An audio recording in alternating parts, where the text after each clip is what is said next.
Sosok RAN, pelaku penyebaran hoaks pelecehan anggota BEM UNY, bermula tak terima ditegur.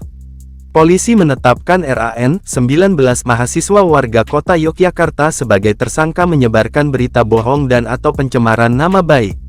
Tersangka RAN memposting informasi di media sosial X terkait dugaan pelecehan dengan korban mahasiswa baru Fakultas Matematika dan Ilmu Pengetahuan Alam FMIPA Universitas Negeri Yogyakarta. Dalam kasus ini, MF21, seorang mahasiswa menjadi korban setelah dituduh melakukan pelecehan seksual tersebut.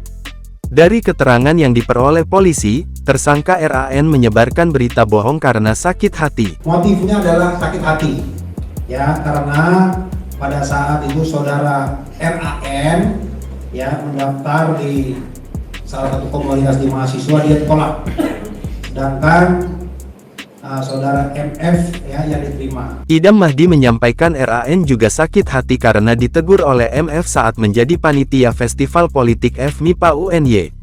Teguran tersebut disampaikan melalui chat WhatsApp. Tersangka RAN dengan korban MF sama-sama satu fakultas. Ya, artinya tentang kegiatan tersebut ditegur oleh MF, sehingga RAN ini merasa sakit hati, sehingga dia melakukan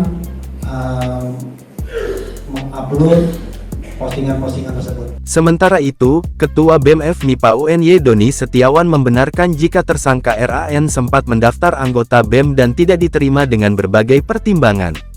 Tersangka RAN mendaftar di tahun ini, tahun 2023 ini.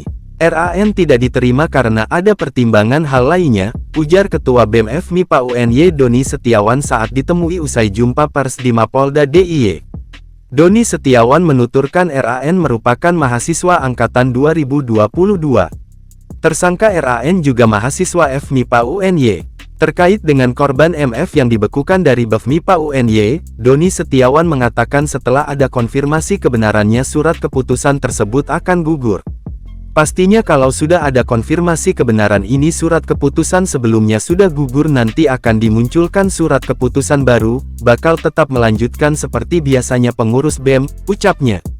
Diberitakan sebelumnya, polisi memastikan informasi dugaan pelecehan seksual yang diposting di media sosial dan sempat viral terkait pelecehan dengan korban mahasiswa baru Fakultas Matematika dan Ilmu Pengetahuan Alam FMIPA Universitas Negeri Yogyakarta UNY, merupakan hoaks.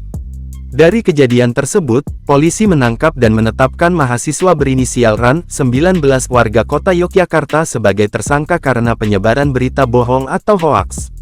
Tersangka RAN merupakan sosok yang memposting informasi yang sempat viral di media sosial tersebut. Tentang peraturan hukum pidana dengan ancaman maksimal 10 tahun.